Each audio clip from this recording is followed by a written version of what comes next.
యాకోబు పత్రికని యాకోబు భక్తుడు మనకు మూడు విధాలుగా వర్గీకరించి మనకు అన్ని కూడా క్లుప్తంగా చెప్పడానికి ఇష్టపడుతుంది. దేవునికి స్తోత్రం. చూద్దాం. విశ్వాసం యొక్క శోధన దేవునికి స్తోత్రం. అదే ఎటువంటి శోధనలు అదే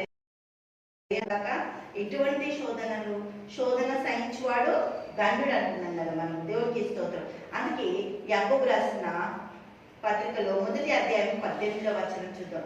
విశ్వాస యొక్క శోధన.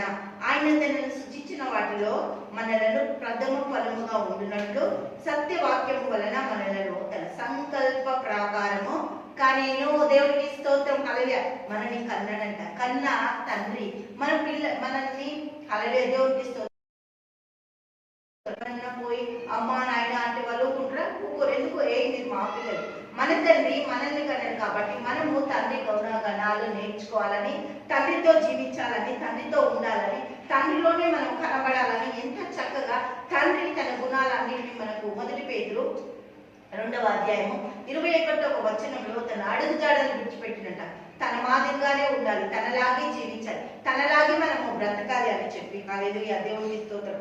విశ్వాస యొక్క స్వభావ లక్షణాలు. దేవునికి స్తోత్రం. మొదటిది ఏంటి?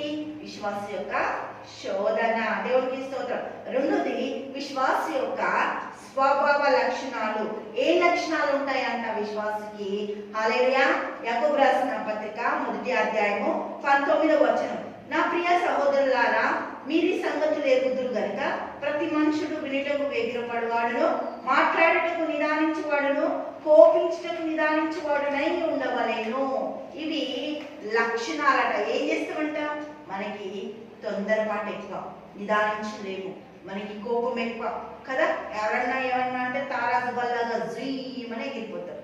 ఎక్కడ లేని కోపం వచ్చేస్తుంది కదా. దేవుడు ఏమంటుండు? నిదానించువాడును, కోపించుటకు నిదానించువాడునే ఉండదు. ఎందుకు ఈ కోపం రాదు మనకి?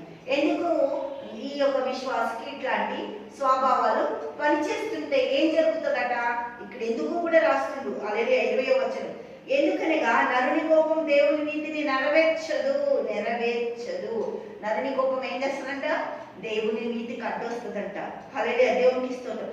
అందుచేత సమస్త కల్మషమును విర్రవీగుచున్న దుష్టత్వమును మాని లోపల నాటబడి రక్షించుటకు శక్తి గల వాక్యమును సాత్వికముతో అంగీకరించుడి. మీ ఆత్మలని రక్షించే వాక్యాన్ని మీరు సాత్వికంతో అంగీకరించాలి. ఇది మీ స్వభావ లక్షణం.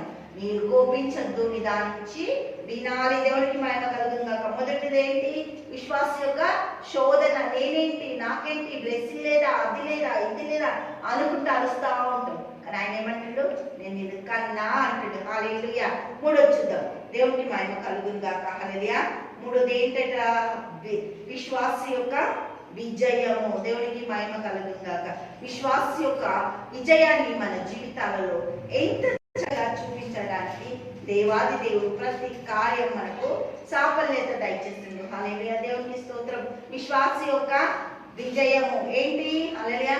పాపిని వాని తప్పు మార్గం నుండి మళ్లించువాడు, ఆత్మను రక్షించి అనేక పాపములను కప్పివేయునని తాను తెలుసుకొనవలెను. దేవునికి మహిమ కలుగును గాక. హల్లెలూయా.